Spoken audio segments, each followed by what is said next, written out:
bermain.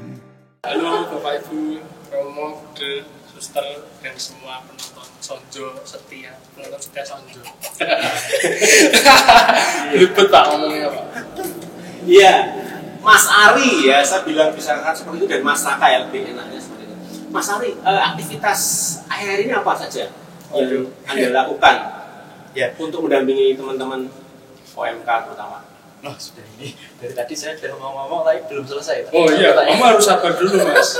Tolong jangan. Saya tuh nervous Mas. Kita tuh terakhir podcastan itu 2003 ya kalau nggak salah ya. Enggak. 11 tahun Pak. Saya lahir itu 97 Pak. Oke, sapa dulu yang di rumah semuanya. Selamat malam, pagi atau siang semuanya yang menyaksikan. Tadi tayangan sama Pak Bayu ini di Sonjo ya Mas kita ya. Aktivitas sehari-hari ya saya ini sekarang masih mendampingi teman-teman OMK di Banyumanik sih Pak Bayu sampai saat ini. Oke. Ketua OMK. Ketua OMK ya periode ini ya. Betul sekali. Nah, kalau Mas Raka sendiri kegiatan aktivitas terakhir ini?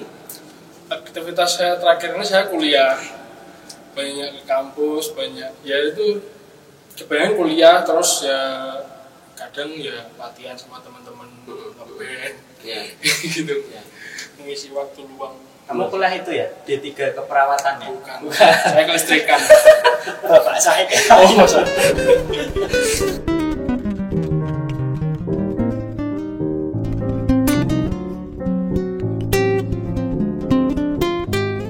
Halo Mas Arif Prihantoro, apa kabar? Yo, apa kabar? Selamat malam. Ya, baik. Sehat, Bang. Baik sekali. Ya, sehat-sehat selalu Mas. Ya. Jika ada yang dari pemerhati Sonjo Fatima belum mengenal Mas Arif Prihantoro itu siapa? Beliau adalah salah satu pegiat pluralisme yang ada di Indonesia, dan salah satu aktivitasnya beliau juga sebagai pengurus Komisariat Kagama Tangsel. Ya, begitu ya Mas Arif, betul ya? Betul. Betul sekali ya. Salah satu pengurus di Kagama Tangsel, Kagama Komisariat Tangerang Selatan. Bagaimana kabarnya? Ya, Terima kasih Mas Bayu, bisa lepas dulu ya. betul sekali. Ya. Nah, teman-teman muda, kalau bicara mengenai saat ini itu kan mungkin banyak orang muda yang belum ya, tetapi pendapat dari Mas Ari dan Mas Raka sendiri mengenai makna dari Pancasila itu dari khususnya Ari sama Raka bagaimana? Ari dulu apa Raka dulu? A dulu. Oh, A dulu. Betul. Di Abjad itu A pertama. Tapi nama saya tuh Petrus Pak, jadi P. Oh itu ya. Enggak apa-apa. Hari ini atau malam ini kita akan membicarakan tentang pluralisme ya. Jujur saya juga baru belajar tadi siang ya tentang pluralisme. Jadi nanti kalau ada salah-salah itu mohon dibenarkan atau dimaafkan. Pertanyaan pertama tadi tentang Pancasila, kebinekaan, UUD 45 itu artinya apa bagi pluralisme ini? Sebelumnya aku sedikit bicara dulu tentang pluralisme itu sendiri ya. Kalau plural itu artinya mungkin keberagaman itu sendiri. Tapi kalau sudah menjadi pluralisme, kalau menurut saya pribadi kok itu ketersediaan kita sebagai masyarakat untuk hidup berdampingan di dalam perbedaan. Perbedaan itu bisa jadi agama, mungkin bisa jadi suku, bangsa, warna kulit, bahasa juga bisa, dan pandangan hidup pun bisa gitu. Nah, hubungan kita antar perbedaan itu mungkin saya artikan sebagai toleransi atau interaksi antar perbedaan itu saya artikan sebagai toleransi. Dan mungkin sekarang kita ada di Indonesia ya, bener ya? Oh iya toh, pasti iya. Masa kita di Jamaika? Tidak. Nah sekarang kita di Indonesia itu sekitar saya baca tadi ada 6 agama yang memang benar-benar diakui di Indonesia ini sendiri. Tetapi kalau kita ngomong kepercayaan itu sebenarnya banyak. Ya. Iya Om Ari. Penghayat. Iya. Sekarang istilahnya penghayat. Apa itu? Penghayat itu ya orang-orang yang atau person-person yang itu tadi sebutnya dulu kepercayaan. Nah, sekarang misalnya penghayat. Oh, penghayat ya. Nah, tadi sudah dijelaskan sama Mas Raka, penghayat atau kepercayaan itu sebenarnya banyak, tapi yang diakui cuma 6. Terus ada suku, budaya juga itu malah itu ribuan, Mas Raka. Jadi kalau kita hidup di Indonesia itu berbagai macam suku, budaya, agama itu jika tidak ada yang menyatukan itu, tidak ada elemen yang menyatukan itu, apa jadinya ini kita sekarang? Lah makanya kalau percaya ada Pancasila yang tadi, ada UUD, terus ada kebinekaan, Bhinneka Tunggal Ika, itu yang elemen-elemen yang menyatukan kita saat ini. Dan terlebih lagi mungkin saya tambahkan Sumpah Pemuda, yaitu kita itu sebagai masyarakat yang hidup di Indonesia itu tanah airnya satu, bangsanya satu, dan kita berbahasa yang satu. Termasuk Raka juga berarti ya? Mantap sekali Pak Prof. Termasuk Raka juga bagaimana itu? Menanggapi apa yang disampaikan oleh Ari tadi ya? Yang disampaikan terlalu banyak sampai saya kebaca. Ya kalau secara tadi saya yang tentang pluralisme. Ya itu saya sependapat dengan Ari. Pluralisme atau saya menyebutnya keberagaman. Soalnya saya soal kebebasan adanya. Ya, jadi kita sebagai warga negara menghargai perbedaan yang ada di lingkungan kita itu sebenarnya itulah yang termasuk dalam pluralisme. Dan sekali lagi yaitu tadi secara Pancasila, UUD 45, terus Sumpah Pemuda yang disebutkan Mas Gita tadi itu sebuah atau beberapa perangkat atau instrumen yang difungsikan untuk menjaga keutuhan. Karena ya dengan perbedaan itu tidak bisa kita terus menggunakan satu pandangan. Jangan pasti kita harus mempunyai pandangan yang bisa mengakomodasi dan juga bisa menjaga atau mengupayakan keutuhan warga atau masyarakat yang beragam tadi. Iya. Termasuk berarti ada juga tantangannya berarti kan? Oh ada. Tantangan di dalam menghadapi semua. Bagaimana itu? Raka dulu. Nah, saya cuma kok. Raka. Ya tantangannya pasti yang saya lihat, yang saya amati yang terjadi juga di kehidupan sehari-hari itu pasti kaitannya dengan toleransi. Nah, kalau ngomong toleransi, saya rasa sikap toleransi itu merupakan sikap yang dimiliki setiap orang, bahkan nggak cuma orang Indonesia. Nah, saya yakin bangsa Indonesia karena sudah terdiri dari berbagai suku, agama, ras, budaya dan sebagainya itu pasti secara alamiah, secara naluriah, itu pasti toleransi. Cuman kadang kita memang nggak sadar kita sudah melakukan hal itu. Nah, tetapi kita tidak sadar melakukan hal itu pun bukan hal yang jelek tentunya. Kenapa? Dia tahu bang toleransi. Oh iya. Aku nggak sadar ya toleransi. Tidak mungkin berarti ya. Pasti secara sadar pasti akan melakukan toleransi, berarti hal baik ya. Iya, maksudnya saking karena kita sudah menghayati sikap itu sampai sudah terbiasa gitu loh maksudnya untuk bertoleransi. Maksudnya kalau menurut saya ya karena melihat dari latar belakang keluarga, maksudnya yang saya juga hidup di lingkungan yang plural, jadi itu sudah terbiasa buat saya. Nah, cuman tantangannya ya memang ada beberapa kasus ketika suatu golongan apapun itu merasa terus lebih baik, merasa lebih besar, merasa lebih benar. Nah, itulah yang sepertinya menjadi tantangan-tantangan buat kita sekarang. Nah, bagaimana kita istilahnya mengantisipasi terus mengurangi hal-hal seperti itu yang ada di lingkungan kita. Tadi ya, Raka ya. Ya, bagus sekali jawabannya. Ya Pak Prof. Bukan saya. Untuk menambahkan. Mungkin saya bicara tentang pandangan saya aja terhadap toleransi. Pandangan anak muda mungkin yang lebih spesifik. Kalau saya mungkin di lingkungan sekolah itu dari TK, SD, SMP sampai kuliah itu ya itu bermacam-macam sih. Ada yang semuanya nggak semuanya swasta, tapi ada beberapa yang negeri juga. Di situ saya melihat teman-teman saya, lingkungan saya itu ya sangat menghormati keberadaan saya ini, keberadaan sebagai Ari, dia sebagai orang Katolik yang di situ sebagai minoritas. Mereka menghargai, menghormati. Jadi menurut pandangan saya toleransi itu ya sudah sangat terjaga sih selama hidup saya.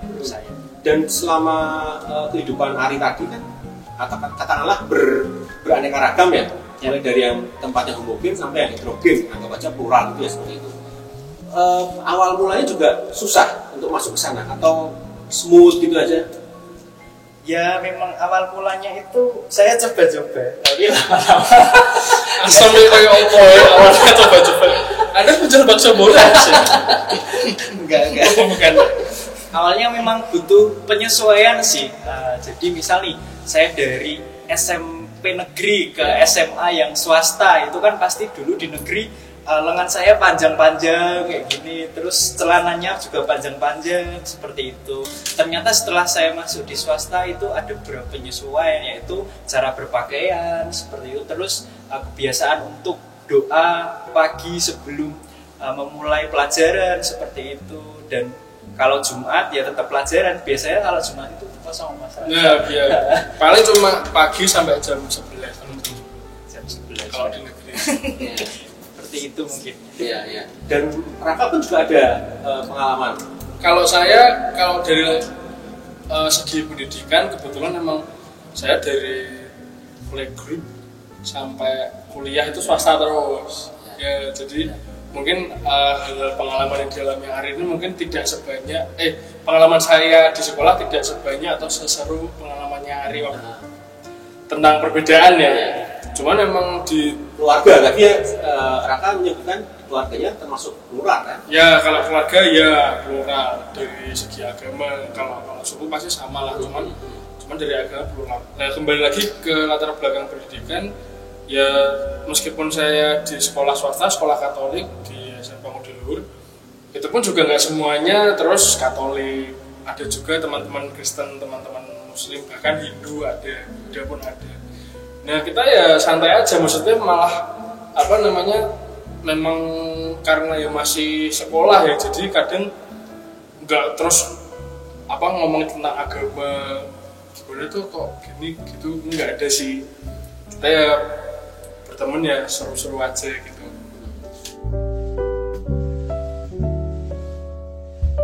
Bahas mengenai pluralisme itu sendiri karena berkaitan dengan Mas Arif yang selalu menyuarakan, memperjuangkan mengenai pluralisme itu sendiri. Mungkin bisa diceritakan Mas Arif mengenai latar belakang Mas Arif bagaimana, mungkin dari sisi keluarganya seperti apa gitu Mas Arif? Bisa dibagikan ke kami. Saya mungkin akan bercerita dari sisi latar belakang saya dulu tentang keluarga saya. Saya kebetulan seorang Muslim yang dilahirkan di keluarga Kristen Protestan. Sebagian besar keluarga saya adalah keluarga Kristen. Di keluarga utama ya, bapak, ibu, kakak, dan adik bungsu adalah seorang Kristen. Nah, kebetulan saya Muslim dan adik saya di bawah saya sendiri juga Muslim. Adik saya sekitar SMP mungkin baru masuk Islam. Nah, SMP atau akhir SD ya itu dia masuk Islam. Nah, di antara kami sendiri di keluarga itu memang sudah dikenalkan dengan pluralisme. Saya yang kecil lahir dan dewasa di keluarga Kristen itu bisa menganut agama lain dan bisa diterima di keluarga. Bahkan sejak kecil, jadi saya belum pernah dibaptis, belum pernah menjadi seorang pengikut Yesus, belum. Saya dari kecil memang Muslim di tengah keluarga Kristen. Nah, kebetulan juga saya dulu sama adik-adik juga sama kakak itu sekolah di sekolah Katolik. Sekolah Katolik ya? Saya sekolah ya? Di sekolah di SD Santa Teresia Gedangan di Jalan Raden Patah. Ya. Nah, kami sebagian besar sekolah di situ, Pak beradik sekolah di situ, dan kami sudah terbiasa mengenal tentang pluralisme. Di pluralisme baik di bidang agama, dalam hal agama, maupun pluralisme dalam hal perbedaan ras. Di sana ada yang Arab, ada yang Jawa, ada yang Tionghoa, dan segala macam. Jadi sudah dikenalkan dari kecil tentang pluralitas. Yeah. Jadi kita hidup di lingkungan yang heterogen, bukan lingkungan yang homogen. Sehingga kami sudah mengenal tentang heterogenitas, tentang pluralisme, tentang pluralitas di lingkungan terkecil kami sejak kami kecil. Jadi terbiasa. Yeah. Seperti itu, Mas Bayu. Ya, dan juga saya juga sempat mencatat ya Mas Arief ya, orang tua juga bahkan mungkin mendukung ya dalam hal proses Mas Arief sebagai Muslim. Setaruhlah contoh itu orang tua Mas Arief juga ikut membantu, ikut berpuasa ya kalau tidak salah ya. Oh ya, waktu saya kecil itu saya kenapa bisa menjadi Muslim karena memang lingkungan kami itu mayoritas Muslim. Saya tinggal di asrama polisi Siko 1 di Bubaan, Semarang, itu mayoritas Muslim dan itu tidak jauh juga dari Kauman kan situ. Sehingga lingkungan pergaulan kami waktu kecil itu memang lingkungan pergaulan Muslim. Saya kalau misalkan kecil sore itu, saat kecil sore itu bermain di depan masjid, di masjid komplek polisi itu bersama teman-teman yang mayoritas Muslim. Nah, setiap minggu juga kami ikut juga waktu itu diajak sekolah minggu. Ikut diajak ya Mas Arief ya berarti ya? Dulu awalnya sekolah minggu, cuman saya lebih nyaman ketika saya bermain dan belajar di masjid. Saya ikut ngaji dengan teman-teman, ikut belajar sholat di masjid. Tiap maghrib saya ke masjid, tiap menjelang maghrib saya bermain di halaman masjid. Nah, saya lebih nyaman berada di lingkungan masjid daripada ketika saya sekolah minggu. Dan itu kan sebetulnya karena lingkungan juga awalnya, bukan di lingkungan keluarga sendiri juga berpengaruh, lingkungan sosial juga berpengaruh. Secara nggak langsung otomatis pengalaman tadi Ari dan Raka itu membuat toleransi kalian berdua itu bagaimana? Lebih struggle atau semakin mengendor atau apa ini dari sisi yang tadi benang merahnya tadi? Dari pengalaman tadi, mungkin dari yang tadi bilang tadi Kakak dari playground sampai sekarang itu ya semakin menguatkan sih. Kalau dulu mungkin kita saya pribadi lihat orang sholat itu saya juga cuman liatin gitu, nggak tahu nih saya Katolik tapi kok yang lain sholat kok saya nggak difasilitasi untuk berdoa kayak gitu. Ya dulu cuma nungguin aja, tetapi sekarang baru tahu kalau itu tuh sebagai bentuk toleransi gitu. Saat agama lain itu merayakan hari besarnya, ya kita melihat dan ikut melaksanakan, ikut merayakan kayak gitu. Sedangkan kalau kita agama saya itu Katolik merayakan libur, ternyata tidak. Gak apa-apa, tetap senang loh. Iya, Iya. Gak apa. Iya. Kayak gitu. Kakak sendiri? Kalau saya, kalau pengalaman seperti itu, ya sama sebenarnya. Dari sisi ya apa? Kira-kira dari sisi apa? Pegiat seni ya? Ya, maksudnya di keluarga juga, di lingkungan seni juga sama. Jadi ya seru. Maksudnya kalau saya bicara di ranah keluarga dulu, ya itu sama juga.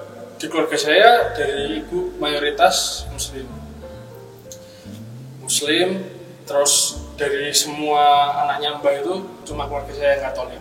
Cuman ya kita seru aja, misalnya kalau lagi Idul Adha ya kita lihat sembelihan kambing, ikut apa namanya motong-motong daging. Terus kalau misalnya Natalan ya Natalan bareng-bareng. Yang saudara-saudara Muslim juga ikut rame-rame gitu. Terus kalau itu yang tentang keluarga ya. Jadi memang sebenarnya ya itu tadi kenapa saya bilang karena saya sudah terbiasa bertoleransi ya tadi karena latar belakang keluarga saya yang tunggal. Terus kalau selain itu di wilayah seni berkesenian saya juga sama teman-teman ya sama sih.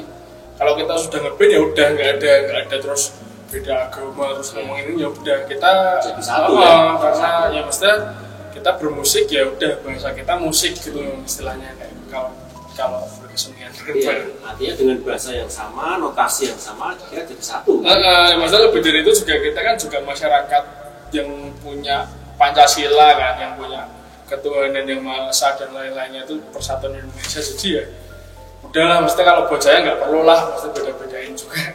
Begitu. Iya.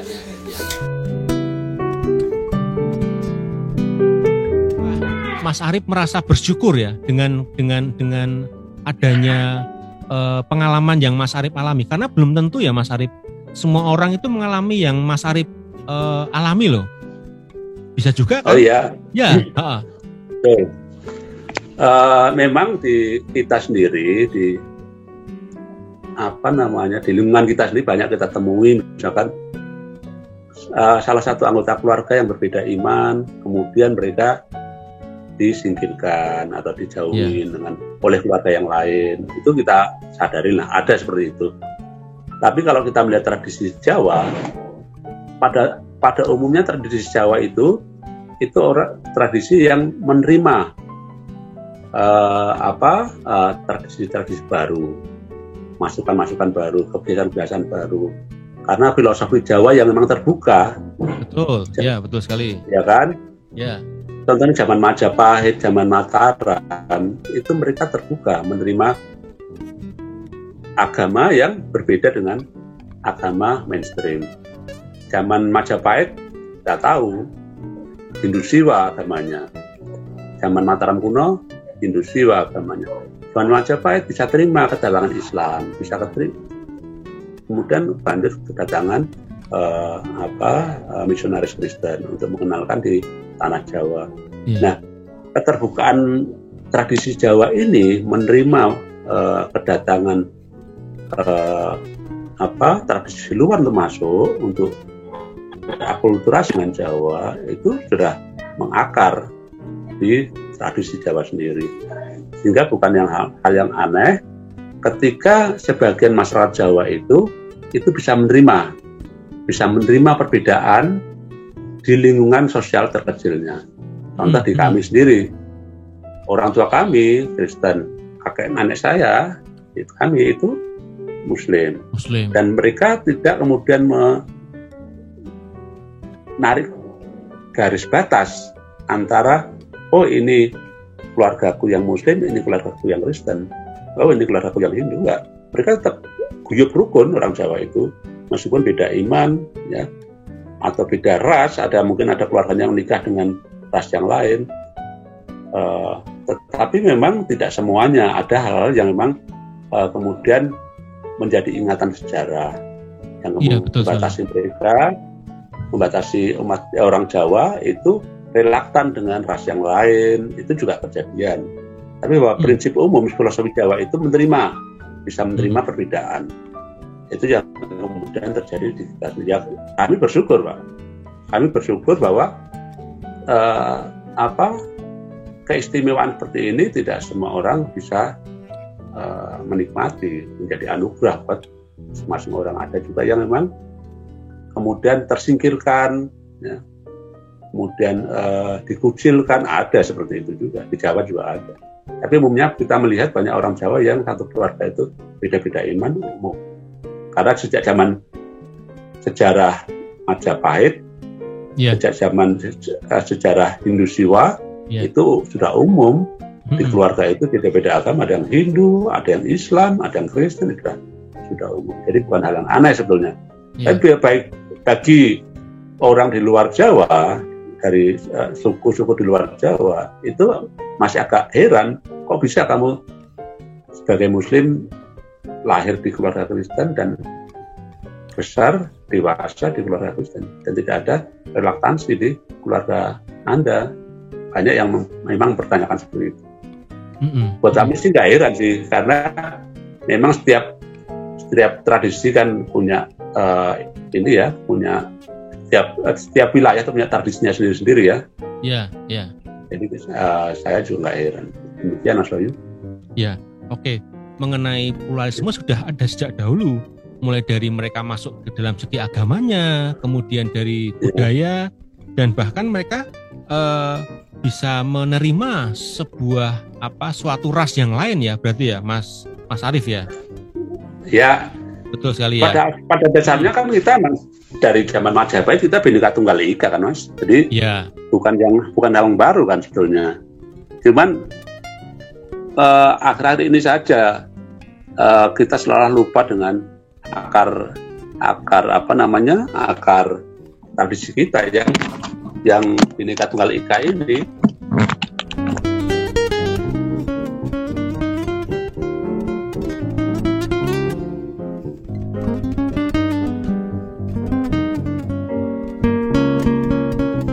Kaitannya sekarang nanti, kalau misalkan tadi kan toleransi, kaitannya sekarang dengan anak muda, terutama generasi penerus gereja ya. Dalam hal ini kan Arief sebagai ketua OMK di Paroki Banyumanik periode ini, bagaimana itu melihat kontekstasi dari sebuah keberagaman agama, yang dimana kalau misalkan kita melihat di salah satu tempat itu di Nusa Dua itu ada yang namanya Puja Mandala ya.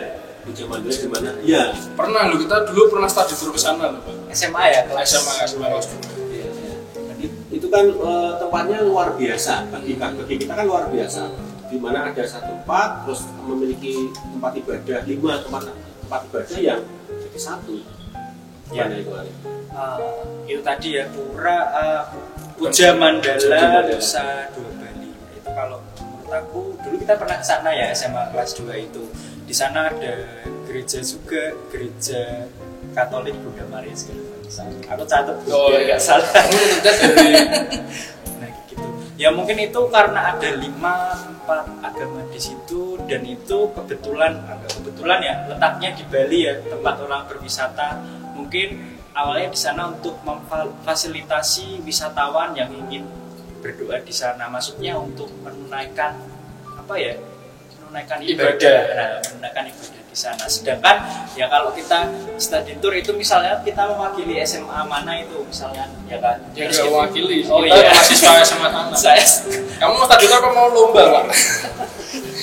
Kita salah satu, kita siswa dari SMA mana gitu. Terus kalau kita mau beribadah, rasanya tidak adil kalau kita hanya berkunjung ke salah satu gereja ataupun Ke salah satu tempat ibadah. salah satu tempat ibadah. Pasti ada orang yang beragama lain seperti itu, makanya diwujudkan sebagai itu. Tapi saya melihatnya itu sebagai ini juga sih, miniatur kerukunan antar umat beragama. Kalau kita di Jakarta itu punya keren. Miniatur kerukunan antar umat beragama. Iya. Punya bagus itu. Kalau kita di Jakarta itu ada Taman Mini Indonesia Indah. Ya. Mungkin kalau kita konteksnya agama, kita punya di Puja Mandala di Bali itu tadi. Ya. Dan saya juga tadi mencari Ilham. kata-kata, bukan ilham di rumahnya. Oh iya betul. Saya ikut Sonjo ya. Iya.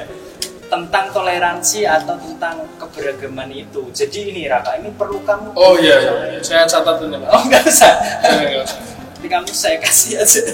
Jadi toleransi itu bukan hanya sekedar soal berdampingan, tetapi tentang kesetaraan. Itu yang paling penting, kesetaraannya itu. Mungkin 5 tempat agama di situ berdampingan, tetapi kalau tidak setara itu bukan toleransi. Seperti itu.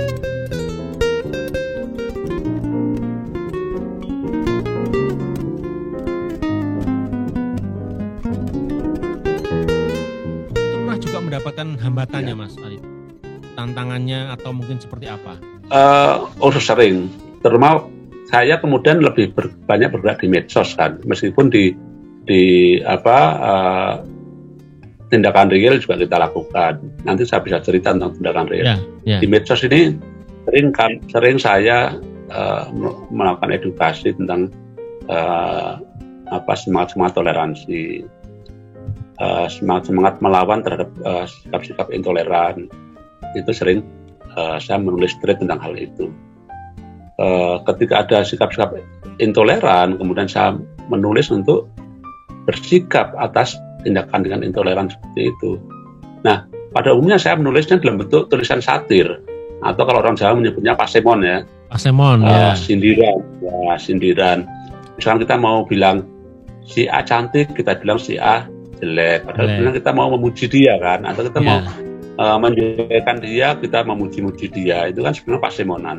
Iya. Kadang misalkan saya mau menyindir saudara-saudara seiman misalkan sesama Muslim itu, saya tidak tidak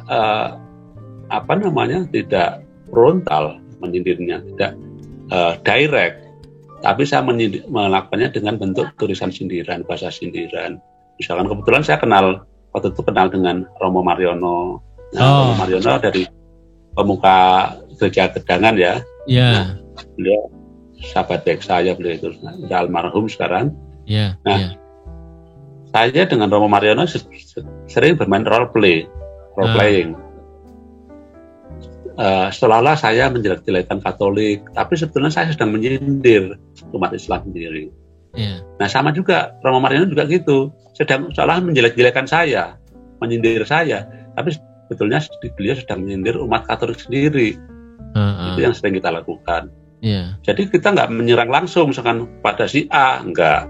Iya. Kita sampaikan dalam bentuk bahasa sindiran. Mau mengatakan, oh si A jelek, kita bilang si A bagus. Oh si A bagus, kita bilang si A jelek. Itu sedang kita logikanya kita tarik balik. Baik saya maupun Romo Mariono melakukan hal yang sama. Iya. Iya. Tentunya ada ada dengan cara yang sama. Tentunya ada konsekuensi toh Mas Arief. Kalau Mas Arief melakukan pasemon itu tentunya ada konsekuensi yang diterima dong. Betul. Ya. Nah, kadang-kala orang tidak paham tulisan-tulisan kami itu. Kadang-kadang orang hanya membaca apa yang tertulis, tidak menangkap apa yang tersirat, ya kan? Umumnya orang-orang kita itu kan masih memahami secara literal, membaca secara literal, tidak mencoba mencari makna di balik tulisan. Kalau kita mungkin mau berpikir lebih mendalam, sebetulnya setiap tulisan itu ada makna di balik tulisan itu sendiri. Kadang-kadang orang menyampaikan pesan tidak langsung. Nah, kadang banyak orang tidak paham dengan makna di balik tulisan. Nah, ketika saya bermaksud menyindir umat Islam, saudara saya seiman sendiri, supaya untuk mengatakan bahwa, oh, tindakan kalian nggak benar loh ini. Kalian intoleran itu nggak benar loh ini, katakanlah seperti itu ya. Nah, saya seolah-olah mengatakan umat Katolik yang saya nilai, padahal sebenarnya enggak. Sebetulnya yang saya menilai sedang, contoh gini deh, ada waktu itu ada artikel tentang Paus Mualaf, ingat ya? Ada artikel cukup ramai waktu itu, Paus Mualaf. Nah, itu yang mengedarkan di medsos itu. Saudara-saudara umat Islam. Nah, saya bikin tulisan, kok tanggung Paus Mualaf, Yesus Mualaf. Nah, saya bikin tulis. Nah, kalau saudara-saudara Katolik kan udah biasa dengan gojekan teologis kan udah biasa ya. Saya waktu SD itu udah biasa dengan candaan-candaan teologis sudah biasa. Tapi yang umumnya sih kalau yang Protestan itu justru lebih sensitif dibanding saudara umat Katolik. Nah, kalau di Katolik sendiri bercanda tentang teologis itu udah biasa. Nah, kalau ada umat Islam mengatakan Paus Mualaf, sebetulnya kita ketawa kan, baik umat Islam maupun umat Kristen dan Katolik yang nalarnya jalan, tertawalah. Paus Mualaf, ya kan? Nah, saya bikinlah tulisan itu, tulisan tentang Yesus Mualaf. Yesus menggunakan kopiah, menggunakan peci. Nah, orang-orang yang sudah kenal saya, yang sudah tahu saya penulis satir, ya penulis tulisan sindiran, itu paham siapa sebetulnya yang sedang disindir, karena siapa yang sedang ditegur. Tapi umat Katolik, umat Kristen yang tidak paham marah, Mas. Tulisan saya sampai dikomentari sampai 6.000 komentar, 6.000 lebih. Dikomentari. Nah, yang komentar siapa? Ya umat Kristen dan umat Katolik. Nah, ini adalah contoh-contoh ketika orang tidak paham tentang pasemonan, tentang satir, kemudian hanya membaca tulisan di apa yang tertulis saja secara literal. Nah, kalau di umat Islam sendiri kita tahulah banyak umat Islam yang sumbunya pendek, mudah marah ketika simbol-simbol agamanya, simbol-simbol keimanannya disinggung atau dinilai oleh pihak lain. atau dikritik oleh pihak lain. Kita tahu lah, saya sebagai umat Muslim juga menyadari dan tidak dan denial soal itu. Kita menyadari banyak umat Islam yang sudah terpancing emosinya, terpicu emosinya, sumbu pendek. Ketika simbol-simbol agamanya disentuh oleh umat non-Muslim, mereka marah, emosional. Tapi apakah terjadi pada umat Muslim saja? Tidak. Pada semua agama ada umat-umatnya yang mudah emosi. Nah, kita nyebutnya sumbu pendek lah ya. Sumbu pendek ya, istilahnya ya. Nggak cuma dimatikan. Ya. Ancaman banyak, nggak perlu takut seperti ini. Tujuan kita kan baik. Tujuan kita kan sebenarnya membangun sikap toleran, mengkritik sikap-sikap intoleran, mengkritik sikap-sikap yang mudah marah di lingkungan sosial, di media sosial. Itu yang sebenarnya sedang kita lakukan. Termasuk termasuk yang Mas Arif termasuk yang Mas Arif lakukan itu kalau dengan orang-orang yang berseberangan itu bagaimana Mas Arif? Misalkan yang mana tuh Mas? Berseberangan dengan Mas Arif sendiri dalam hal pendapat atau pemikiran itu akhirnya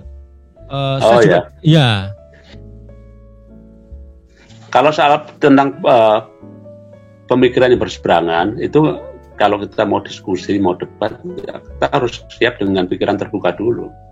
Kita mau berdebat nih dengan orang yang memang berbeda secara diametral dengan kita. Misalkan perbedaan diametral dalam hal agama, perbedaan diametral dalam hal pilihan politik, perbedaan diametral dalam hal ras, ya. Itu kita harus lepas tuh baju-baju simbol kita. Kita mau dengan saya misalnya mau debat dengan umat Kristen, ya lepaslah baju agama saya, lepas. Sehingga apa? Kita bisa memahami perspektif yang berseberangan, cara berpikir orang yang berseberangan dengan saya. Nah, ketika saya berdebat dengan dengan orang yang berbeda secara diametral, bukan kebencian yang kita bangun, bukan menempatkan mereka sebagai musuh, tapi kita tempatkan mereka sebagai lawan. Musuh dan lawan itu dua hal yang berbeda. Lawan itu, misalnya kita sparring partner, kita main catur, ya kita punya lawan main. Tapi lawan main kita bukan musuh, ya kan? Kita berdiskusi, kita punya lawan diskusi, tapi lawan diskusi kan bukan musuh. Nah, sering terjadi keliruan di masyarakat kita. Lawan itu dianggap musuh, sehingga ketika kita keluar dari ruang diskusi, kebencian itu masih tertanam, permusuhan itu masih tertanam. Harusnya dilepaskan. Kita lawan pemikiran. Yang kita lawan ya pemikirannya, bukan orangnya, bukan kebencian yang kita tanamkan. Tapi bahwa kita berbeda pendapat, berbeda pemikiran, berbeda iman, berbeda sikap politik, iya.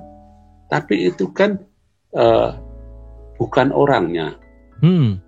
Nah, di sisi lain, ketika saya setuju dengan pemikiran yang bersangkutan, saya akan bela. Saya tidak kurang-kurang saya membela sesama umat Islam yang kebetulan pahamnya berbeda dengan saya.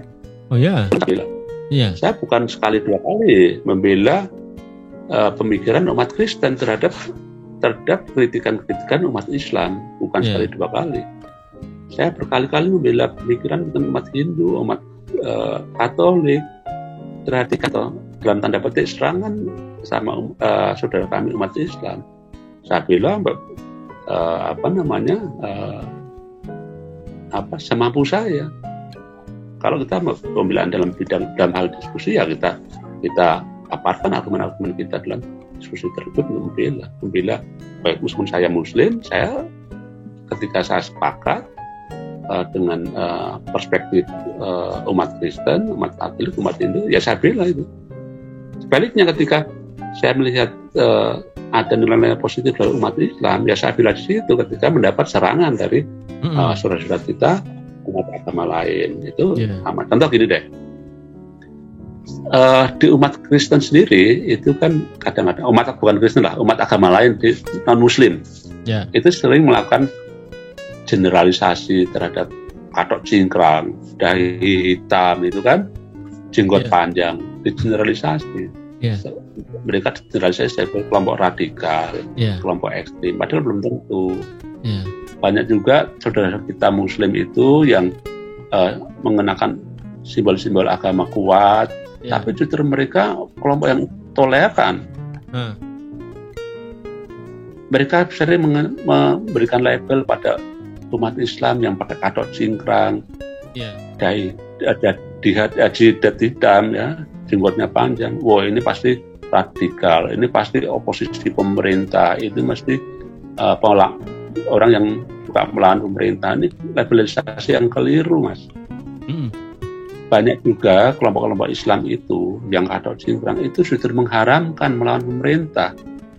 Ketika ada warga kelompok tersebut melawan pemerintah, itu diharamkan, dianggap kufur. Ada kelompok seperti itu, Mas. Jadi jangan mudah memberikan label kepada umat agama lain, baik Islam atau Kristen, Kristen ke Islam, ya, memberikan label yang sifatnya stigmatisasi, karena keliru, bisa keliru kita. Kalau keliru akhirnya apa yang timbul? Militansi, Mas. Militansi. Ya kan, militansi kan. Misalkan saya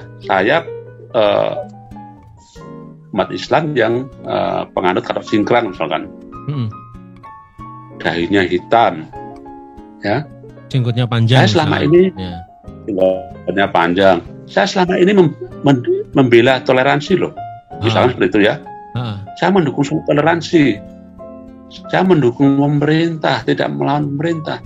Tapi saya dicap kemana-mana dicap. Sebagai apa? Sebagai sebagai bagian dari kelompok intoleran. Sekali dua kali nggak apa-apa lah dinilai.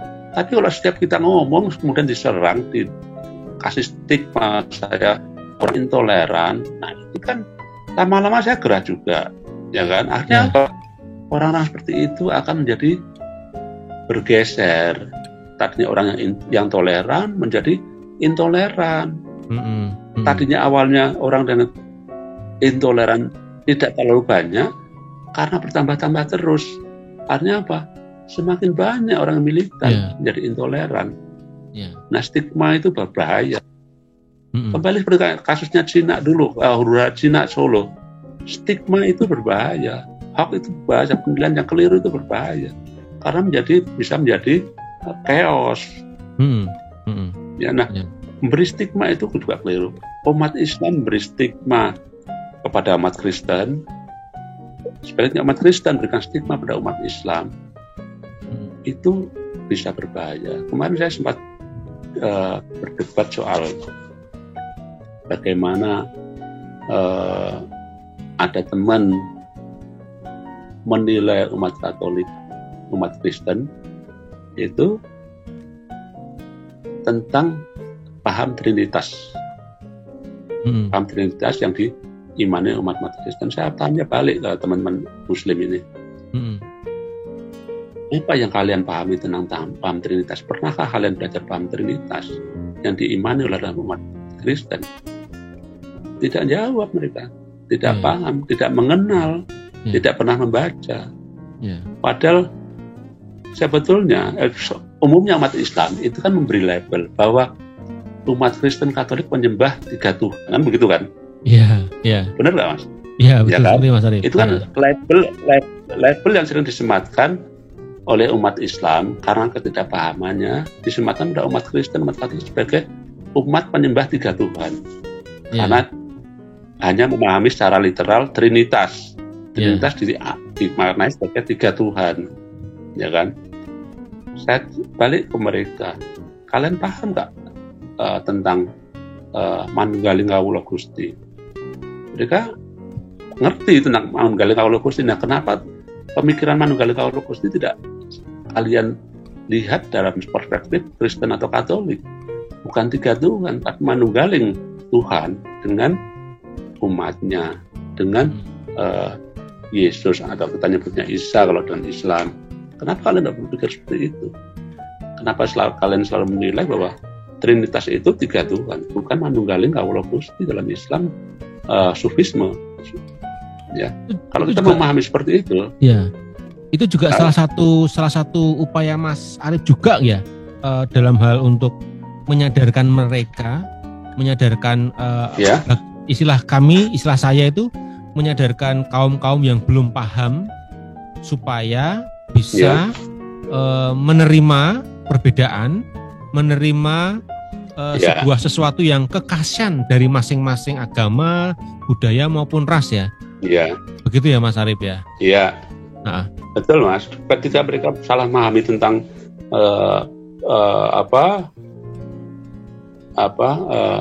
multi Tuhan di Hindu, ya sama yang saya lakukan. Mereka menganggap orang Hindu menyembah dewa-dewa yang banyak sekali. Nah, pemahaman yang menggunakan perspektif Islam sendiri tanpa mencoba memahami dalam perspektif Hindu, itu kan keliru, Mas. Kita nggak memahami keyakinan orang kok. Kita hanya memahami syariatnya, tidak memahami hakikatnya, tapi sudah menilai. Kita nggak memahami tentang filosofi teologis umat Kristen, umat Katolik. Tapi kita menilai umat Katolik menyembah 3 Tuhan. Kenapa kok menyembah Tuhan? Nah itu Trinitas, kan lucu. Yeah. Padahal di kita sendiri juga mengenal ada sufisme. Yeah. Kalau kita mau belajar tasawuf, ya kan, kita bukan hal yang baru kita mengenal tentang bagaimana sesiti jenar itu ya. Menggunakan ajaran tentang manunggaling kawula Gusti. Meskipun dianggap sesat ya, dianggap oleh Wali Songo dianggap sesat, tapi bukan hal yang baru. Bahwa sebetulnya Tuhan itu menyatu, alam ini bagian dari Tuhan juga. Tuhan di dekat kita, ya, Tuhan ada di hati kita, ya, Tuhan ada di sekeliling kita, Tuhan ada di hati kita. Apakah itu artinya menyatu sebetulnya, ya kan? Itulah manunggaling kawula Gusti. Jadi kalau umat Kristen memahami Trinitas seperti halnya umat Islam, sebagian umat Islam memahami menyatunya Tuhan dengan umatnya, dengan alam semesta, dengan semestanya, dengan ciptaannya, itu kan bukan hal yang baru sebetulnya. Kenapa begitu sulitnya teman-teman Muslim ini untuk memahami ke sana? Sehingga merasa besar kepala bahwa yang agama yang sah di Indonesia itu hanya agama Islam, karena di Pancasila menyebutkan ketuhanan yang Maha Esa. Betul sekali. Di luar Islam tidak sesuai dengan Pancasila karena tidak mengakui Tuhan yang Esa. Ini kan keliru sebenarnya. Kalau orang paham sebenarnya tertawa seperti ini. Nah, ini yang perlu kita sadarkan, Mas. Hal seperti ini yang perlu kita sadarkan.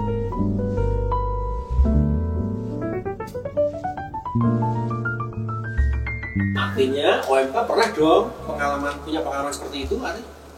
Pernah dong. Iya. Pernah dong. Ada pengalaman apa OMK? Apa ya, saya kok lupa. Enggak, kalau tentang toleransi tadi menanggapi semangat yang ada dalam diri Mas Ari dan tentunya dan tentunya juga pasti itu diwujudkan melalui pelayanannya di pengurus OMK paroki. Jadi jelas minat saya dari kecil memang ke arah seni. Ya. Kemudian saya berkesenian itu kan tentu saja tidak bisa cuma di dalam rumah, kadang di teras, kadang di lapangan, kayak gitu ya. Maksudnya saya yakin saya perlu untuk menyalurkan talenta saya. Nah, saya bersyukur Gereja Santa Maria Fatima ini menyediakan dan mendukung semangat saya untuk berekspresi sebagai anak muda dari melalui OMK untuk yaitu tadi berekspresi berpelayanan melalui seni.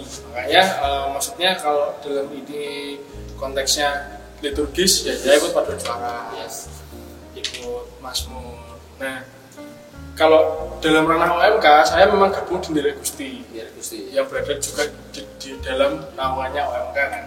Nah, saya juga sangat senang dan sangat bersyukur juga karena melalui Nderek Gusti ini kita juga bisa berekspresi nggak cuma untuk gereja, tapi juga untuk kembali lagi ke masyarakat secara umum.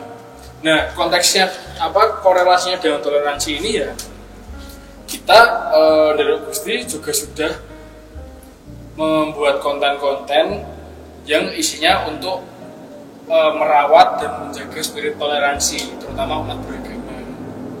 Nah, melalui apa? Nah, kita pernah buat virtual choir, kan ini kan lagi masa pandemi ya, jadi sekarang kan nggak boleh kontak langsung dan sebagainya, makanya kita bikin virtual choir featuring tokoh-tokoh agama. Iya.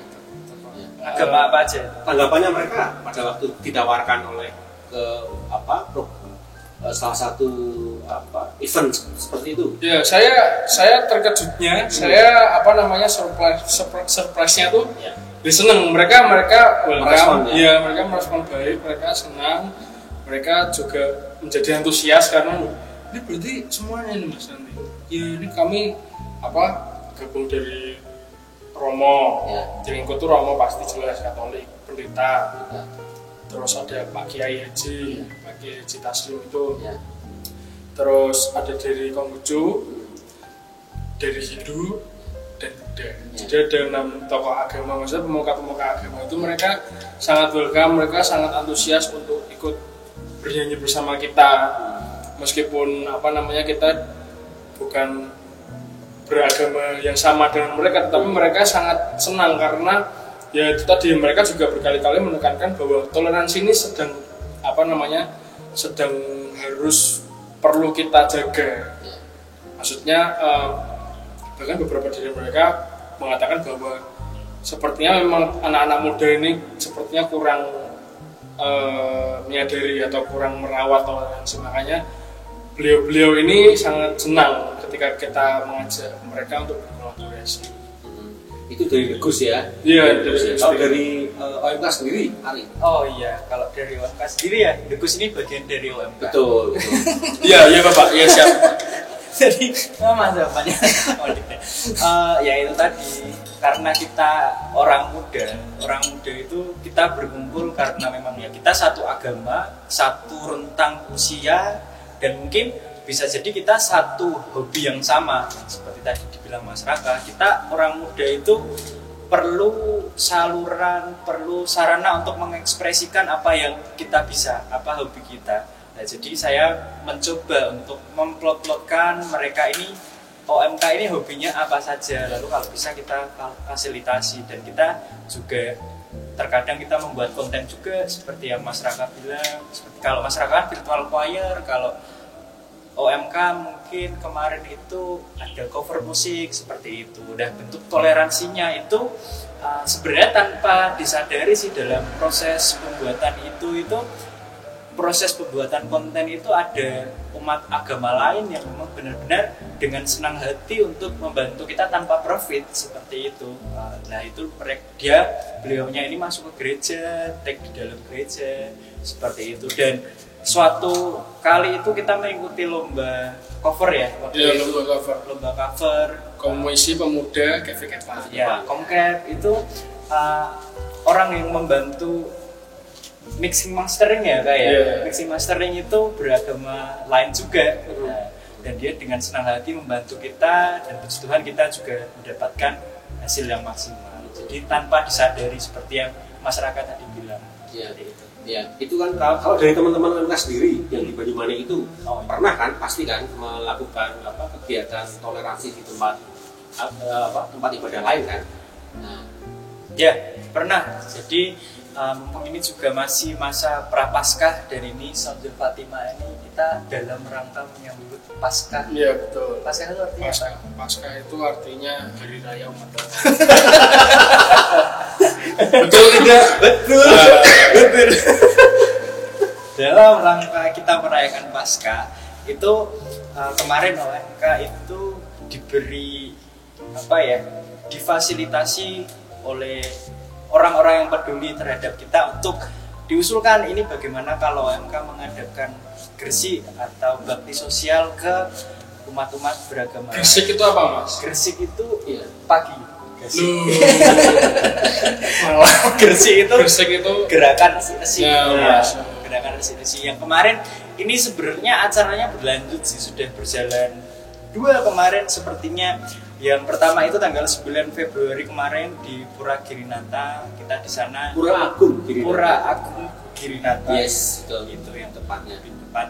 Jadi di sana kita bersih-bersih, menyemprotkan desinfektan juga, terus kita memberikan sedikit masker dan hand sanitizer juga kepada mereka, dan responnya mereka ya sangat bagus. Tetapi kalau dilihat dari jumlahnya, disinfektan tuh harganya berapa sih, masker beberapa box sama hand sanitizer itu harganya berapa sih, itu tidak mahal, tapi mungkin mereka sangat mengapresiasi itu karena memang semangatnya kita, value-nya ya, yang ada dalam kegiatan itu. Nilainya dalam kegiatan itu. Nah itu kemarin yang di Pura Girinata. Terus kita besok masih mau berlanjut tanggal 28 Februari itu kita mengadakan gresik juga di Gereja Kristen Jawa di Kramas. Terus kita mengadakan gresik lagi tanggal 7 Maret itu di Musola Serondol Kulon. Terus besok tanggal 28 Februari juga kita mengadakan menggalang ekstra fooding, memberikan kepada posyandu di Serondol Kulon juga. Jadi mungkin itu sedikit bentuk dari kita untuk merawat toleransi.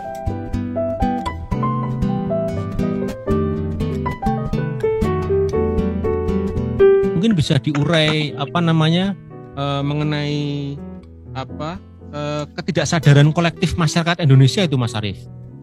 Mungkin bisa diuraikan. Jadi gini, ya. Kalau kita mungkin ini pendapat pribadi ya, kan bisa dielaborasi secara keilmuan juga. Kalau kita pernah baca teorinya Jung, Carl Gustav Jung, seorang psikoanalisis, muridnya Freud, itu Jung memperkenalkan tentang ketidaksadaran kolektif. Ketidaksadaran kolektif adalah ketidaksadaran yang dialami oleh sebuah kelompok sosial. Ya.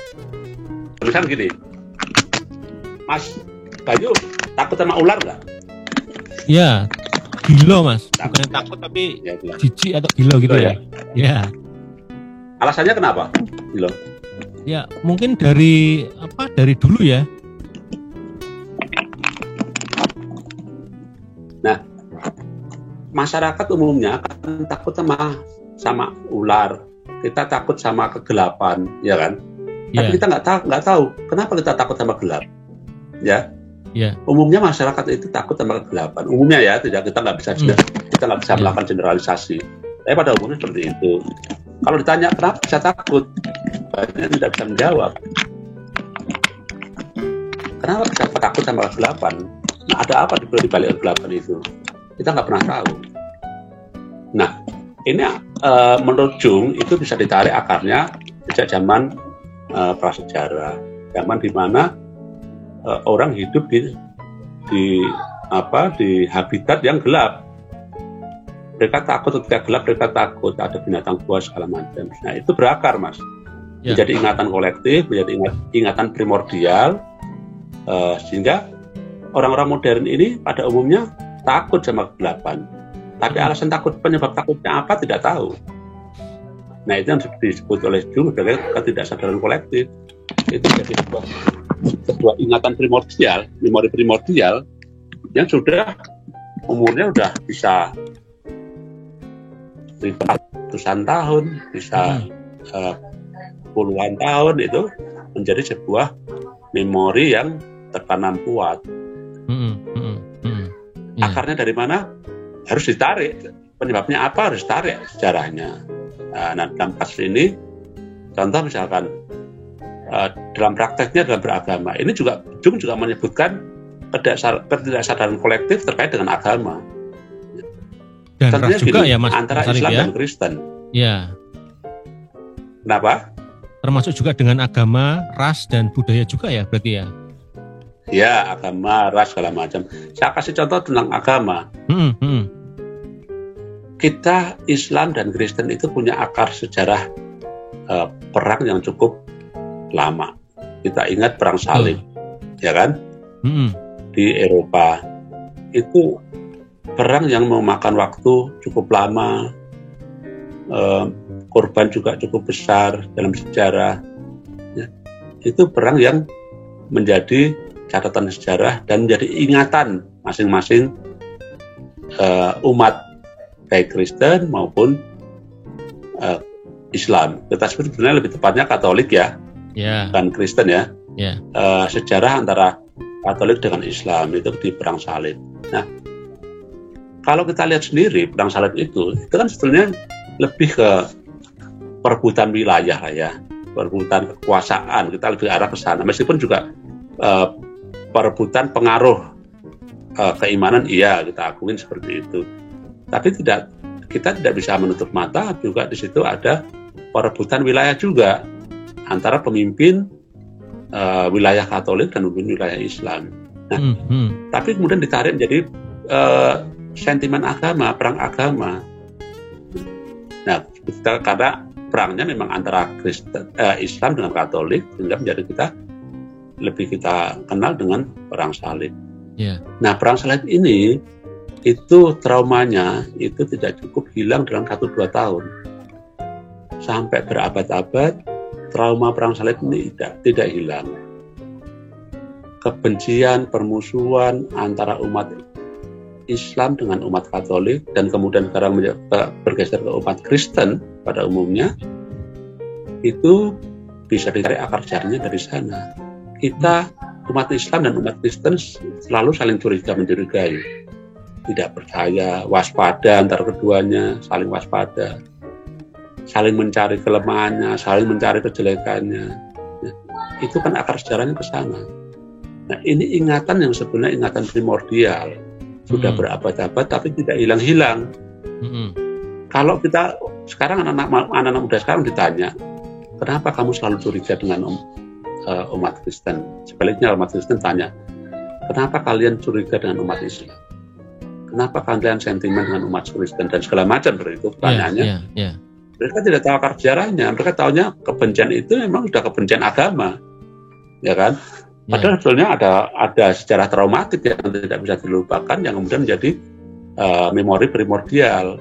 Memori primordial ini yang kemudian disebut oleh Jung itu sebagai arketip atau ingatan primordial yang sudah mengakar dan sudah berkelindan dengan ingatan-ingatan yang lain. Tapi kalau ditarik akar sejarahnya akan ketemu.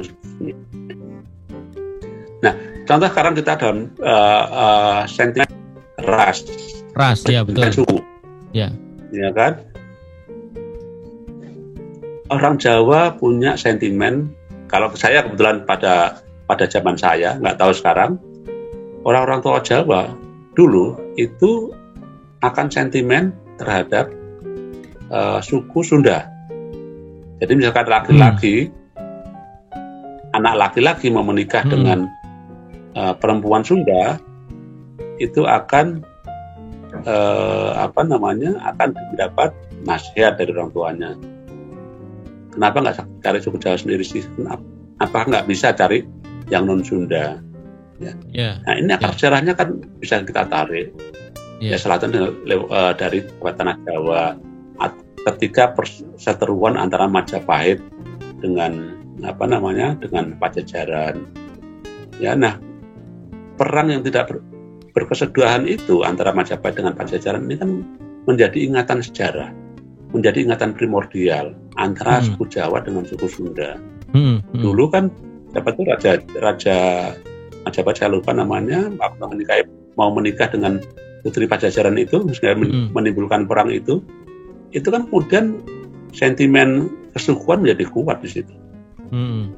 Bahkan seingat saya di buku Negara Kertagama itu ada salah satu ayat itu yang melarang warga Majapahit itu untuk berkunjung ke wilayah di sisi barat tanah Jawa, yaitu wilayahnya Pajajaran.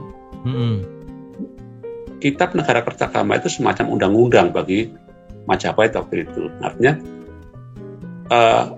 aturan melarang warga Majapahit, penduduk Majapahit untuk berkunjung ke wilayah Jawa Barat atau wilayah Pajajaran itu diundangkan dalam undang-undang yang kita kenal sebagai kitab negara kertagama. Agama. Nah, itu kan ada akar sejarahnya. Nah, akar sejarah ini udah berabad-abad ada, ya, dari 1200 tahunan kan, 1200 tahun. Tahun 1200-an kan. Tahun 1200-an itu sudah ada perseteruan antara Jawa, di mana maksud Jawa ini malah Majapahit dengan Pajajaran. Nah, ingatan-ingatan sejarah ini kan traumatik sebenarnya. Perang Jawa dengan perang Sunda, dengan suku Sunda. Nah, ini kan ingatan traumatik. Nah, ingatan traumatik ini itu yang kemudian turun-temurun sampai di zaman kita, orang tua kita ketika anaknya mau nikah dengan putri Sunda, akan nasihatnya begitu, jangan menikah dengan wanita Sunda. Alasannya apa? Wanita Sunda itu genit-genit lah. Kalau salah genit kan itu kan nggak bisa digeneralisasi, ya kan? Orang Jawa yang genit juga banyak. Orang dibilang juga orang Sunda itu boros-boros, itu juga nggak bisa digeneralisasi. Orang Jawa yang boros juga banyak, perempuan yang boros, ya kan? Tidak bisa generalisasi. Itu hanya alasan yang sebetulnya dicari-cari oleh orang tua kita. Orang kita sendiri kalau kita tanya kenapa kok nggak suka dengan suku Sunda, mereka nggak bisa cerita. Kenapa? Ya mereka tidak menarik akar sejarahnya sampai ke era Majapahit. Ketika terjadi perang antara Jawa antara Majapahit dengan Pajajaran. Nah, itulah yang kemudian disebut oleh Jung, itu contoh seperti yang disebut oleh Jung, itu contoh dari ketidaksadaran kolektif. Orang tua kita nggak tahu penyebabnya apa, nggak tahu. Masyarakat umum Jawa itu nggak akan tahu penyebab mereka nggak suka dengan perempuan Sunda itu apa, sehingga nggak boleh anak laki-lakinya menikah dengan perempuan Sunda. Mereka nggak tahu karena akarnya memang harus digali sekian abad yang lampau, sehingga kita harus ketemu akar sejarah tentang ingatan primordial. Ingatan primordial lah ini yang arketyp oleh Jung. Nah, ingatan primordial yang harus gali supaya kita juga kemudian bisa menghilangkan sentimen ini. Anak-anak muda sekarang harus bisa menghilangkan sentimen ini, sentimen kesukuan, sentimen agama yang akarnya dari perang salib antara Islam dengan Kristen, sentimen kesukuan antara Jawa dengan Sunda yang akarnya adalah perang Majapahit dengan Pajajaran. Ada lagi sekarang contoh lagi, kebencian terhadap ras Cina, ketidaksukaan kepada ras Cina, orang Jawa terutama ya. Itu juga bisa dari akar sejarahnya. Zaman era Mataram Islam dulu, raja memerintahkan itu orang Cina untuk memungut pajak ke penduduk Mataram, kerajaan Mataram. Jadi penduduk yang ditarik pajaknya ini tidak suka, akan terjadi stigmatisasi bahwa orang Cina itu para pemungut pajak. Karena apa? Nanti bisa dicari deh di Google. Bagaimana akar sejarahnya ketika dulu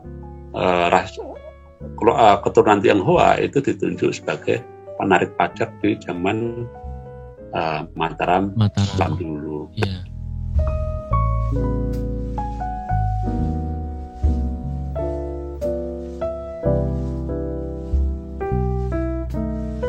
Termasuk juga ada kutipan dari kitab suci. Kalau misalkan tadi kan konteksnya adalah secara umum dan kemudian ini ada kitab sucinya perikopnya seperti ini. Barang siapa tidak mencintai, ia tidak mengenal Allah. 1 Yohanes bab 4 ayat 8. Barang siapa tidak mencintai, ia tidak mengenal Allah. Artinya di saat Raka tidak mengenal Ari, dia secara tidak langsung tidak mencintai Allah. Benar kan? Maksud kan? Maksud. Artinya Allah itu hadir di pribadinya Ari. Melalui wujud Ari yang seperti itu, yang kalian lihat, teman-teman lihat saat ini. Ya, seperti itu. Seperti itu kok konotasinya negatif ya? Itu Anda saja bisa kira. Saya sebenarnya sama, tapi saya ngendo. Tapi saya ngendo. Silahkan. Kok silahkan? Maksudnya sopo yang ngomong silakan sopo ya. Kaitannya terhadap manusianya ya, terhadap ragam budayanya. Katakanlah contohlah Ari seperti itu, budayanya seperti itu, rasnya seperti itu. Nah, bagaimana nih Raka? Kalau dari Raka sendiri? Oke, kalau saya kembali lagi ke yang tadi saya katakan bahwa prinsip dasar iman Katolik yang saya pegang sampai saat ini adalah kasih. Jadi sebenarnya tanpa orang tahu agama kita apa, terutama agama, selama kita bisa mengasihi dan bahkan syukur-syukur bisa menginspirasi sesama kita, nah itu sudah menjadi nilai. Maksudnya itu sudah menjadi nilai pengamalan dari ayat tadi. Nah, saya pikir juga orang lain pun seperti itu sebaiknya. Ya, maksudnya bukan terus harus mengikut ajaran Katolik, tidak. Tapi kan kalau kita bicara tentang kasih itu kan luas ya maksudnya. Luas. Ya maksudnya kan kalau di luar agama kita kasih itu kan pasti semua orang juga tahu bahwa itu ya sikap-sikap yang baik, yang menghargai sesama dan merawat keberagaman dengan berbagai cara. Nah itu sih Mas yang jadi semangat saya, maksudnya yang jadi refleksi dari ayat ini buat saya. Termasuk Ari juga bagaimana pandangan dari ayat ini kaitannya dengan sebuah tradisi ya, mungkin bukan tradisi di Indonesia tapi tradisi di luar, Valentine misalkan. Ya silakan. Saya ya. Kamu sih. Oke. Itu tadi ya, barang siapa tidak mencintai, ia tidak mengenal Allah. Ya itu tadi seperti apa yang kamu bilang Raka, itu sebagai pedoman kita sebagai umat Katolik, itu kita seharusnya menjadikan itu sebagai pedoman. Dan mungkin itu bisa ditambahin ayat juga, yaitu dari Markus, kasihlah sesama manusia seperti dirimu sendiri, yaitu kita harus saling mengasihi antar umat beragama ataupun orang yang tidak. Ya, karena kan kasihlah sesamamu. Ya, kalau aku pernah baca juga itu hukum kasih itu ada 3 Raka. Kita harus mengasihi sesama kita yang beriman, sama imannya. Ya. Kita harus mengasihi sesama kita, sesama manusia itu imannya apa aja kita harus kasihi. Dan terlebih yang ketiga ini yang paling susah di Raka. Apa itu? Kasihlah musuhmu. Wah, susah sekali. Dan maafkanlah. Tetapi ya itu maaf. Tapi buat kamu nggak bisa. Tapi buat kamu nggak ada tapinya. Oh gitu. Gitu. Dan kita harus menjaga sih, mengupayakan bagaimana toleransi ini terus ada di jiwanya anak muda. Itu mungkin bisa dengan terus berkarya sesuai passionnya, seperti tadi kamu nyanyi, bermusik. Kalau kamu bisanya itu ya, saya memang bisanya itu. Saya seru nukang nggak bisa. Lebih pintar banyak orang di sana. Ya kalau itu passionmu ya itu lakukanlah. Nanti pasti akan ada garis merahnya di mana toleransinya seperti apa yang sudah kamu ceritakan tadi. Dan mungkin bisa kamu terus belajar setinggi-tingginya.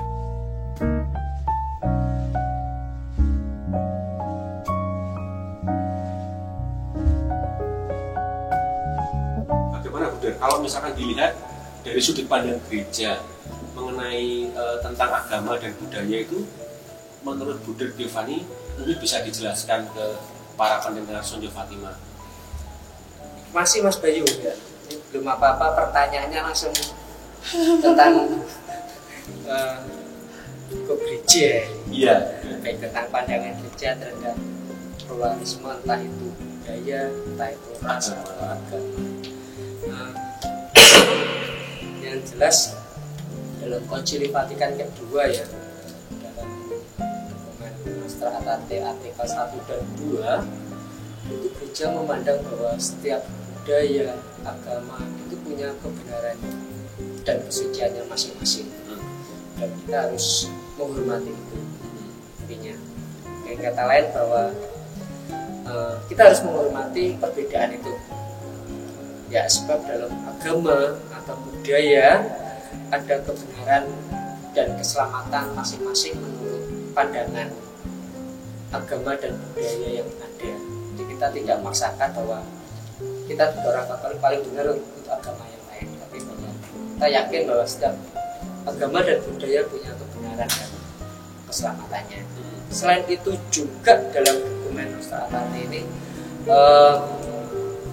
juga mengajarkan tentang pluralisme untuk saling mencintai. Saling mencintai Ya, betul seperti ya. tadi yang dikatakan masyarakat gitu. Iya, iya. Kita ya, Betul. kita harus hukum cinta tadi harus ada saling mencintai. Mencintai pada siapa ya sesama dan juga entah orangnya perbedaan itu entah agama, entah budaya, entah ras, entah suku dan sebagainya seperti yang dikatakan Mas Arief, kita harus juga bisa terbuka menerima perbedaan itu. Ya dasarnya apa bisa terbuka ya cinta. Ya. Yang ketiga kalau melihat pluralisme budaya dan agama atau suku dari Nostra Aetate ini juga mengatakan bahwa gereja itu mengecam sikap diskriminasi terhadap perbedaan ini. Kita jangan sampai yang merasa paling mayoritas paling benar. Ya, seperti juga kalau kita mendengar pengalaman hidup dari Mas Arief lah, Ya. sampai terbawa sampai saat ini tentang diskriminasi ini. Jadi gereja juga mengecam sikap itu lewat Konsili Vatikan yang tertuang dalam Nostra Aetate ini. Itu Mas Bayu. Ya. Intinya dari Ya. kata tadi, Ya. gereja mengakui kebenaran dan keselamatan di setiap agama yang ada. Ya. Kedua, gereja harus sikap mencintai terhadap perbedaan yang ada dan mengecam sikap diskriminasi. Iya. Itu Mas Bayu. Iya.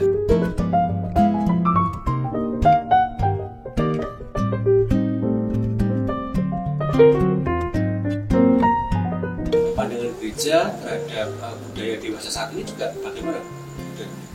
Ya, kalau kita melihat pluralisme ya, kita melihat Ya. pluralisme yang pengaruh budaya sekarang ini bahwa pluralisme ini sangat dipengaruhi tentang sekularisme. Sekularisme. Jadi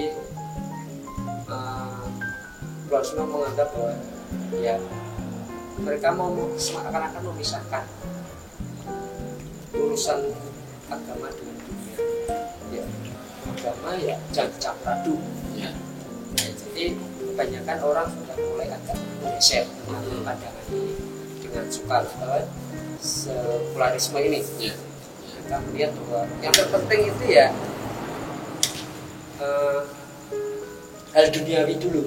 Ya. Agama agak geser. Terus perbedaan ini mulai agak geser. Betulnya sekularisme itu juga baik. Tinggal kita bagaimana menjalankannya. Kita harus seimbang lah. Ya. Kita kalau pluralisme yang berbeda-beda, kalau kita mengedepankan sekularisme pasti ya akan geger. Ya. Kita harus, Ada konsekuensinya Ya. yang harus ya diterima ya, betul ya. kita harus seimbang dalam menjalankan ini. Ya. Sekularisme itu juga baik, tapi sekali lagi kita harus bisa menjalankan dengan keseimbangan. Ya. Ya. Nah, sembari kita diskusi deh, jangan lupa di situ sudah ada sajian ya, monggo bisa diminum dulu Wah, kan. oke. Ya, sembari apa namanya kita sharing mengenai pluralisme, disambi dulu tidak apa-apa Bu Giovanni. Masih Ya, Mas Bayu ya. kelihatannya cocok ya. Ya. Nah, memang sangat menarik kalau kita cermati bahwasanya ternyata Gereja Katolik menerima adanya pluralisme tersebut dan didukung di dalam dokumen gereja ya, benar ya? Ya, betul. Didukung di dalam dokumen gereja. Nah, artinya ada relasi yang harmonis ya, ya, antara gereja, kemudian sebagai kita umat Katolik yang beriman, kemudian terhadap budaya-budaya, termasuk terhadap agama yang berbeda ya. Ya, dengan perbedaan yang ada, tentunya gereja sangat menghormati itu. Cara pandangnya gereja terhadap perbedaan teman-teman kita, saudara-saudara kita ini, agamanya yang berbeda, Yes. gereja sangat memandang tinggi. Kita kembali lagi dalam Konsili Vatikan II dalam Nostra Aetate lagi sekali lagi, Mas Bayu. Di situ gereja mengatakan bahwa dengan bijaksana dan penuh kasih melalui dialog dan kerjasama dengan para penganut agama yang berbeda, sambil memberi kesaksian tentang iman serta prinsip hidup Kristiani, kita tetap mengakui kebenaran. Sekali lagi, gereja mengakui kebenaran yang ada di agama Hindu, Buddha, Konghucu, Kristen terus Islam, ya, termasuk aliran aliran agama asli dan Ya. aliran kepercayaan. Ya. Mereka punya kebenarannya masing-masing ya. dan gereja sangat menjunjung ini. Iya, iya. Bisa digambarkan nggak, Bunda, contoh relasi yang harmonis itu antara umat Katolik dengan penganut agama yang lain? Mungkin saya memberi contoh dari kehidupan pribadi ya. Betul. Mungkin hampir mirip-mirip dengan ceritanya Mas Arif ya. Ya. Keluarga besar saya itu Muslim, Islam. Jadi kami, saya dan keluarga kakak adik itu Katolik, Ya. tapi yang lain Muslim. Ya. Tapi perbedaan keyakinan ini kami dalam keluarga besar tidak pernah padu dan tidak mempersoalkan ini. Menarik ini dia. Iya. Menarik. Iya. Tidak mempersoalkan kenapa kok mlebu Katolik, mengapa kok berbeda dengan kami, tidak pernah Ya. mempersoalkan ini. Oke. Intinya silakan punya keyakinan masing-masing, tapi tetap menjaga bahwa kita saudara. Jangan sampai saudara yang sudah terjalin baik, berjalan lama, rusak karena perbedaan keyakinan. Paling kami kalau ketemu pas lebaran, Ya. saya harus istilahnya silaturahmi ke simbah, Ya. Pak Lek saya, Pak D saya, adik-adik sepupu, Betul. saya kunjungan ke mereka. Begitu juga sebaliknya, Ya. mereka jadi tidak ada gap atau tidak ada membedakan. Terus pindah keyakinan itu pisah dari keluarga ini. Tidak. Contoh dukungan moral, dan artinya kalau tadi kita menyimak pengalaman iman Bunda sendiri bahwa saya dari keluarga yang berbeda, dan kemudian apakah salah satu bentuk contoh dukungan dari keluarga itu juga salah satunya mendukung Bunda Giovanni untuk masuk sebagai biarawan? Nah itu juga unik untuk saya. Ya.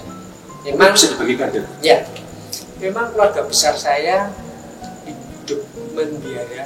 Ini mereka tidak tahu. Oke. Yang tahu jelas bahwa orang itu kalau sudah berumur ya berumah tangga. Yes. Tahunya keluarga saya bekerja. Oh. Ya, mereka kalau jadi romo tahu. Iya. Jadi supaya ya saya menjelaskan ke Simbah Pak Dip, gampangannya saya hidup seperti romo Katolik. Iya. Mereka langsung Rarafi dari. Iya, saya. Mereka langsung spontan gitu ya? Iya. Orang rabi ya?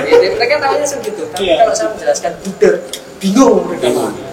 Jadi supaya hal yang enggak karena beda keyakinan dan sebagainya, saya menjelaskan paling gampang. Bener apa? Terus paling ya seperti biasalah pertanyaan. Udah kuat kan lagi. Oh, sempat diajarkan seperti itu? Ya, pertanyaan itu. Pertanyaan itu, ya. Tapi ini sudah pilihan hidup saya. Akhirnya mereka juga, bukan saya sendiri yang menjelaskan mengapa saya memilih itu, tapi juga kakak saya atau bapak saya yang menjelaskan ke mereka. Sudah pilihannya. Oh iya, sudah pilihannya. Ini pesannya Simbah dan keluarga ini kelihatannya sepele tapi Bermakna. Nah, sudah pilihanmu harus setia, gitu aja. Oke. Yes. Ya, dia mereka menganggap, lah wis rabi katanya, wis milih pasangan kuwi, ya sudah, tidak boleh lirik sana lah atau lirik sini, pengen kalau orang nikah harus cerai atau apa, enggak. Kalau sudah pilihanmu, ya harus dijalani sampai selesai. Iya. Mereka mendukungnya gitu, kelihatannya sepele tapi untuk saya masuk. Iya, artinya makna pluralisme yang didapatkan Bunda Giovanni di dalam keluarga itu salah satunya dengan mendukung pilihan hidup Bunda Giovanni untuk masuk menjadi biarawan, begitu ya? Ya. Dan itu salah satu contoh yang konkret sekali yang dialami oleh pengalaman iman dari Bunda Giovanni sendiri ya. Artinya dalam artian di tengah yang berbeda, tetapi ternyata justru Bunda mendapatkan support, mendapatkan dukungan penuh dari keluarga. Oke, saya menghormati pilihan dari anak saya, seperti itu yang mungkin Ya. ya. Bisa dikatakan seperti itu. Nah, lalu kalau misalkan dari sisi manusia dalam hal ini masyarakat itu ya, kalau misalkan bagaimana toh sebetulnya cara menjalin sebuah kerjasama dalam hidup kita bermasyarakat di tengah keanekaragaman, terutama saat ini kan mungkin banyak sekali perbedaan-perbedaan, entah itu dari sisi pendapat ya, kalau kita berbicara perbedaan, atau bahkan mungkin dari sisi yang saat ini kita bahas ya, mengenai pluralisme, mengenai agama, dan bahkan mungkin mengenai budaya dan tradisi. Dr. Evan, monggo silakan. Baik Mas, bagaimana untuk menjalin hubungan yang baik gitu ya, atau yang sudah terjadi supaya semakin baik atau semakin solid. Contohnya yang ya saya mengambil dari keluarga saya tadi Mas, atau dari Mas Arif. Ya, bahwa mereka kok sampai begitu menerima perbedaan, karena yang seperti saya utarakan tadi Mas, karena selalu ada dialog Mas. Ada dialog. Ya, selalu ada pembicaraan, komunikasi, dan komunikasinya bukan komunikasi yang langsung menjurus ke iman. Ya. Tapi sekali lagi kalau langsung komunikasi kita berbeda, ketemu bicara tentang iman, itu tidak ketemu, pasti geger. Gitu. Kalau iman ya lebih baik kita komunikasinya dengan yang satu agama, satu iman, satu keyakinan, pasti akan ketemu. Tapi kalau berbeda keyakinan atau agama lebih geger, apalagi kalau diangkat tentang isu agama, isu ras, itu cepat sulit. Memang untuk menjalin ini memang kuncinya di komunikasi atau dialog. Nah, untuk kita, entah untuk kaum muda, terus untuk ya umat yang maaf, mungkin yang tidak belajar teologi atau belajar tentang keagamaan, paling gampang ya komunikasi, paling gampang yang dibahas adalah 3 hal Mas. Di sini kalau saya mencatatkan itu dari tentang kehidupan, komunikasi tentang hidup, terus komunikasi tentang karya atau kerasulan, terus yang ketiga itu dialog tentang iman. Bukan di sini tentang dialog iman ini milik saya benar atau enggak. Nah, 3 hal tadi tentang kehidupan, dialog kehidupan yang mau saya katakan gini Mas, bahwa kita hidup di masyarakat itu dengan banyak perbedaan. Ya walaupun kita satu keyakinan juga berbeda keinginan. Kita hidup bersama dengan umat lain, dari suku lain, dari budaya lain, ya, jadi satu. Nah, kehidupan di sini. Kita ya paling gampang contohnya hidup dalam dialog kehidupan itu tegur sapa. Seperti saya menegur Mas Bayu ya, entah selamat pagi, atau siapa. Pertama-tama saya tidak tanya agamamu apa. Sana, walaupun saya tidak kenal, papasan. Ya orang kita orang Indonesia ya, yang pasti akan bersama pagi Pak. Entah dijawab atau enggak. Terus yang terakhir nanti kita sudah menegur dulu. Atau pakai bahasa tubuh, selamat pagi, kita membungkuk dan sebagainya. Itu juga ya dialog kehidupan kita, komunikasi kita. Artinya salah satu kita sebagai umat beriman Katolik, salah satunya ada dengan menerapkan dialog kehidupan ya Dr. Ya. Betul sekali. Paling gampang itu kita saling tegur sapa. Dari tegur sapa saya yakin bisa, kalau memang tegurannya baik, dibalas baik, itu semakin yang tidak kenal bisa jadi kenal. Coba kalau kita ketemu tidak tegur sapa, ya wis kita acuh ya. Acuh. Tapi kalau kita mau dikatakan orang Indonesia dan punya budaya dan punya iman, entah apapun bentuknya, pasti kalau ketemu orang lain paling gampang itu tegur sapa, selamat pagi Pak, atau selamat pagi Bu. Nanti kan itu bisa, kalau mereka menanggapi, bisa komunikasi ini semakin panjang, semakin baik. Yang penting bahasa-bahasa kehidupan, selamat pagi, mau kemana, mau ke gereja atau ke masjid atau kemana, oh iya silahkan, ini kan beres. Nah, membahas yang lain, hanya bahasa-bahasa kehidupan sehari-hari lah, tanpa melihat asal usulnya. Dan saya yakin kita semua sudah menjalankan itu, tinggal kedalamannya seperti apa. Itu Mas, itu tentang kehidupan. Terus lebih naik lagi, misalnya tingkatannya dari yang biasa kita naik lagi. Maksudnya setiap hari kita hanya biasa terus, tarafnya harus naik tentang hidup, dialog kerasulan kita. Dialog kerasulan. Ya, atau dalam berkarya. Apalagi di sini bahwa dengan kata lain kita bersama-sama mau berbuat sesuatu yang baik, dialog kerasulan ini. Dan kebanyakan biasanya bentuknya karitatif.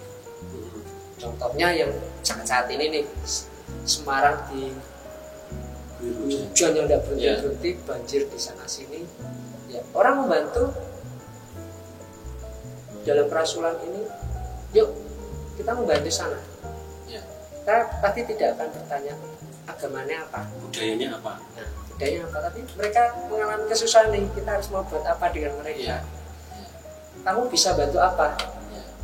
Apa yang bisa Diberikan. kami bantu? Nah, itu.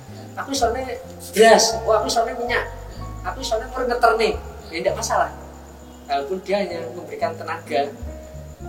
Kalau ada orang ngomong Mas Bayu ngantar bisa bantu beras, kalau nggak ada yang ngantarkan saya kira-kira nyampe enggak. Nah, jadi ini bantuan-bantuan hal yang baik. Kerasulan jadi tidak melihat agama. Nah, tapi terkadang kendalanya nanti sampai tujuannya.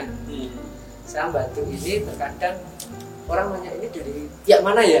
Nah, itu terkadang harusnya itu harapannya itu hilang. Dikikis ya, Dul, ya. Bahwa kita membantu ya wis gitu, bahwa ini kerasulan karitatif yang istilahnya seperti teman-teman OMK tadi, cinta kasih tadi. Bahwa memberikan cinta itu tidak pandang siapapun ya. Contohnya seperti ini Mas, di mana setiap hari saya bertugas ya di dunia pendidikan ya. Walaupun sekolah berlabel Katolik, terus kebanjiran ini ya, teman-teman guru murid ini langsung kayak tergerak, yuk bareng-bareng kita mau di sana. Terus dananya piye? Ya akhirnya ya kita bukan bicara dana ini, nggak usah uang lah, yang bisa kamu berikan apa? Terus ya akhirnya muncul, kan saya tak nyumbang beras ya murid, terus saya tenaga dong, oh enggak apa-apa. Terus saya bisanya hanya minyak 1 liter, enggak masalah. Akhirnya juga dari kecil-kecil itu kumpul jadi banyak, kita memberi bantuan. Memang labelnya sekolah Katolik, tapi yang memberikan bantuan itu tidak hanya kita yang Katolik, tidak hanya Kristen, tapi aneka ragam. Itu jadi saya dialog tentang kerasulan.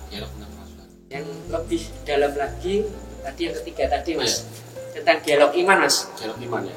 Nah, ini di sini sebetulnya dialog iman ini untuk memperkaya pengetahuan kita sebetulnya. Hal yang baik di Katolik apa sih? Itu yang diutarakan. Atau yang di agama lain itu yang diutarakan. Jadi kita tidak membantah hal yang baik itu. Sebagai pengetahuan kita supaya kita ketemu yang lain, dia itu baik.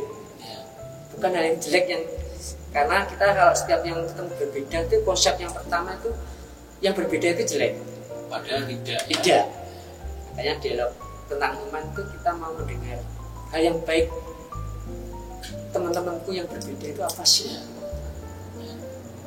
Ternyata dari yang perbedaan ini kalau kita rangkum dari dialog iman itu betulnya sama sih Mas. Mereka bicara satu tentang cinta juga. Budaya apapun bicara tentang cinta, agama apapun cinta. Terus bicara tentang keadilan, sama. Terus bicara tentang kerjasama, bicara tentang juga menghormati. Cuma konsepnya yang berbeda, tapi intinya sama dari semua agama atau budaya yang ada di Indonesia. Itu Mas ya, sambil saya minum dulu Mas. Betul sekali, dan silahkan diminum dulu karena ini memang sudah disediakan khusus untuk Bruder Giovanni. Iya. Artinya ini menarik, ya. Artinya menarik. Apakah dari ketiga dialog itu pun itu sebagai wujud ya, dari yang kalau boleh kami tahu wujud sebagai kita umat Katolik sebagai perutusanmu seperti ini gitu loh. Iya. Atau bagaimana dari mungkin Bruder Giovanni bisa menambahkan, melengkapi? Baik Mas, dari 3 tadi sebetulnya contoh-contoh tadi tentang dialog kehidupan, dialog kerasulan, iman. Terus contoh tadi suatu wujud Mas. Wujud nyata ya, wujud dialog. Kita tikus apa itu wujudnya. Terus paling gampang gitu, nggak usah cari yang susah-susah. Ini kan contoh nomor sih, ya itu aja kamu tuh bersabar tiap hari. Betulnya nenek moyang kita atau simbah-simbah kita sudah mengajarkan. Boleh ketemu mbak wong ya teguran. Boleh ketemu sama orang lebih tua itu kalau bahasa Jawa secara halus, supaya tidak bingung. Pakai bahasa Indonesia, entah dia lebih tua, lebih muda, sama. Cuma nadanya yang agak berbeda. Tapi wujud nyatanya itu mas, solid. Terus tentang kerasulan tadi, tentang iman ya solidaritas. Wujudnya itu.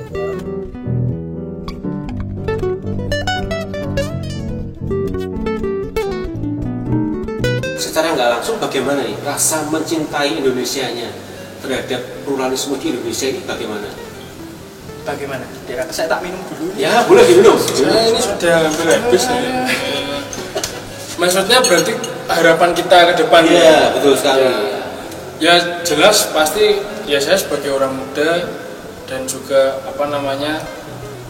sebagai ya yang aktif di gereja menjalin relasi dengan teman-teman muda dari berbagai golongan dan berbagai agama ya secara prinsip untuk menjaga keutuhan itu saya menjaga keutuhan toleransi dengan teman-teman saya itu ya sekali lagi dengan kacamata Katolik.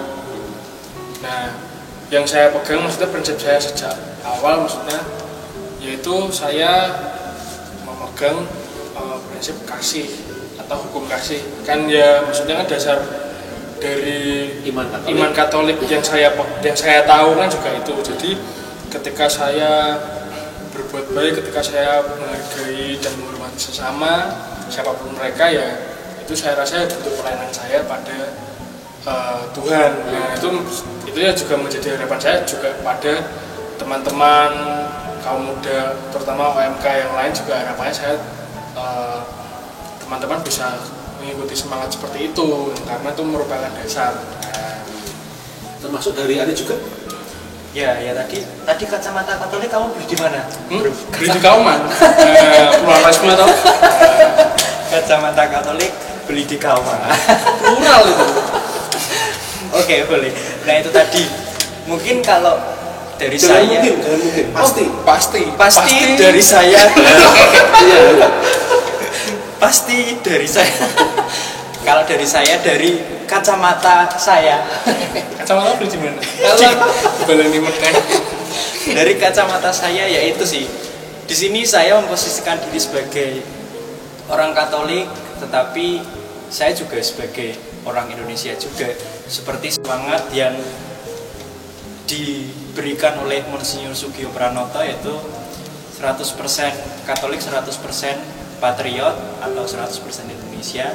Nah di situ kita itu sebagai orang Katolik itu tidak hanya bertanggung jawab atas kelompok kita saja, tetapi kita ini hidup di mana? Kita hidup di mana? Di dunia, di Indonesia. Kamu tidak mendukung argumen saya. Masa aku dukung terus capek toh bos? Aku tak mau bejawe. Jadi kita sebagai umat Katolik dan kita itu hidup di Indonesia. Jadi tanggung jawab kita selain kepada gereja, kita punya tanggung jawab loh di sini kepada negara kita. Lah bentuk tanggung jawabnya apa?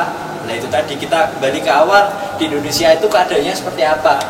Agamanya beda-beda, sukunya beda-beda. Ya jadi kita harus Rasnya pun juga beda ya. Rasnya pun juga beda. Jadi kita harus menjaga itu seperti itu.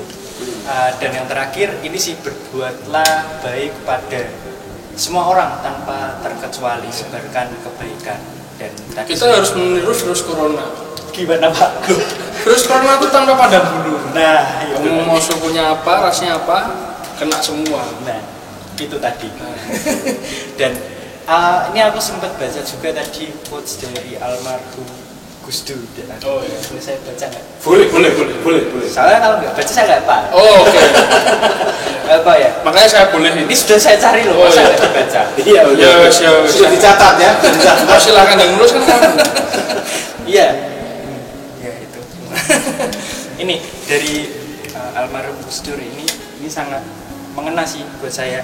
Jadi itu tidak penting apapun agamamu atau sukumu, kalau kamu bisa melakukan yang baik untuk semua orang, orang tidak akan pernah menanyakan apa artinya.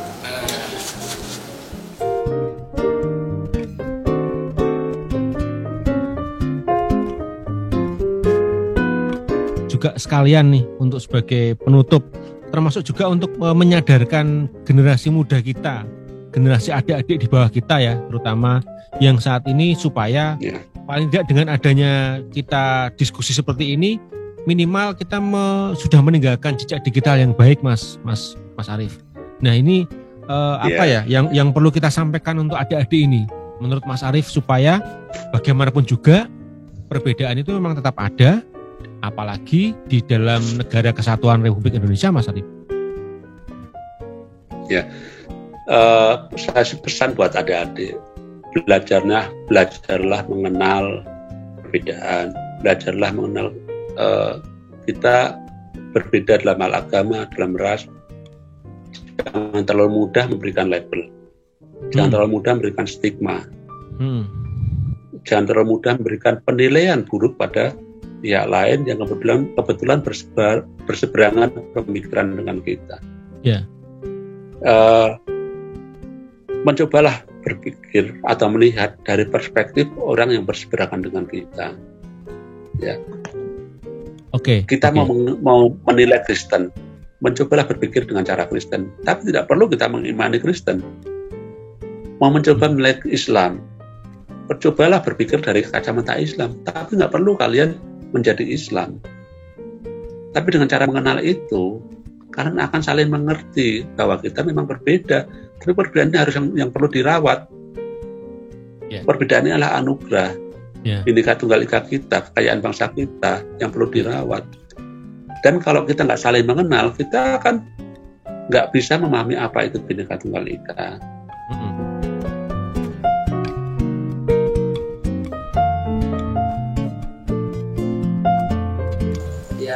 Dirangkum yaitu tadi seperti yang dikatakan teman-teman OMK tentunya bersama Mas Arief, bahwa pluralisme perbedaan akan terjadi kalau kita punya sikap terbuka, terus cinta, terus yang catatan saya dari Mas Arief ya Mas ya, betul.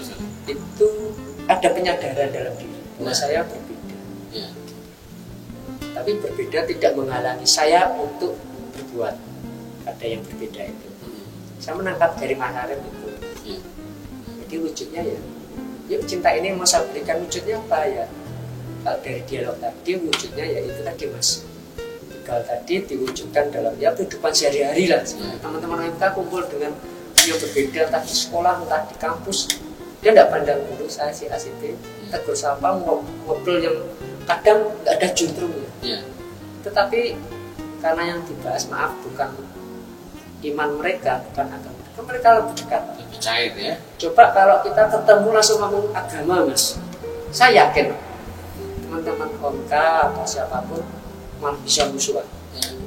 Mereka tidak kita harapkan ya. Mereka meninggalkan itu. Seperti Mas Arief, dia meninggalkan aku ini, tapi saya mau membantu dia. Artinya itu memang menjadi bekal kita sebagai umat Kristen juga, terutama di masa prapaskah ini untuk menyambut, menyikapi ini, mengikuti retret agung ini dalam setiap kehidupan kita Mas sebagai orang Katolik untuk pluralisme, kita boleh berbeda, tetap mengakui perbedaan yang ada, tapi jangan sampai lupa itu seperti yang di catatan saya Mas. Saya harus nyontek ini. Oke, tidak apa-apa. Saya yang minum dulu ya, Den ya. Ya, siap. Ya. Di catatan saya ini seperti yang ditulis di Yohanes 14 Mas. Ayat 6 ini, bahwa dalam kehidupan bersama dengan siapapun, dalam dialog apapun, jangan sampai lupa kewajiban kita sebagai orang Katolik, yaitu mewartakan Kristus ini. Kristus yang apa? Bahwa Kristus jalan kebenaran dan hidup. Jadi dalam kegiatan apapun kita harus mewartakan Kristus yang hukumnya cinta kasih itu, bahwa kita harus bisa membawa tentang kehidupan dan kebenaran. Ini jangan sampai lupa bahwa Yesus mengajarkan ini. Kita sebagai orang Katolik, entah kita OMK, entah kita yang juga di bidang lain, pewartaan misalkan, bidang apapun, ya. entah kita sudah orang tua ya. atau yang di Yusuf, sama. Setiap kita berkumpul jangan sampai lupa tugas kita orang Katolik mewartakan kebenaran dan keadilan. Ini pesan Yesus sendiri ya, di Yohanes 6 ayat 14 ayat 6 bahwa kita harus memberitakan kebenaran dan kehidupan. Kita tidak ngomong Yesus, kamu ikut Yesus enggak, tapi kita harus menunjukkan ciri khas kita bahwa kita itu pembawa kebenaran, keadilan dan hidup, diwujudkan dengan tindakan nyata tadi melalui 3 dialog itu ya, Budur Giovanni ya. Ya, oke, baik, Budur Giovanni, Guntur Triwiratno CSA. Terima kasih untuk memberikan kami sebagai spiritualitas semangat Kristiani kita, dan kita berharap para pendengar Sonjo Fatima bisa mendapatkan sesuatu yang positif dari apa yang kita diskusikan pada episode kali ini.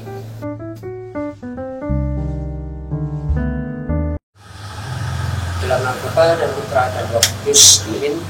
Bapa, terima kasih. Kami aturkan terima kasih kepadamu, terutama penyertaan-Mu dalam kehidupan kami, penyertaan-Mu dalam segala aktivitas kami, terutama pada akhir-akhir ini. Engkau telah memberi kami kesehatan sehingga kami dapat beraktivitas dengan baik. Ya Tuhan, berkatilah kami dalam aktivitas kami dengan sesama saudara kami yang berbeda. Perbedaan bukan menjadi penghalang kami untuk bersama-sama menjadi lebih baik dalam kehidupan bersama, menggalang persaudaraan antar sesama kami, entah dia dari suku mana, berbudaya apa, beragama apa, tapi kami semua adalah satu, anak-anak-Mu. Tuhan, semoga Engkau memberkati niat baik kami ini. Semoga kita semua yang menyaksikan kegiatan Sonjo Fatima ini, entah dalam perjalanan, entah di rumah, entah dalam kegiatan apapun, selalu diberkati dan dilindungi oleh Allah Bapa yang Maha Kuasa, dalam nama Bapa dan Putra dan Roh Kudus. Amin.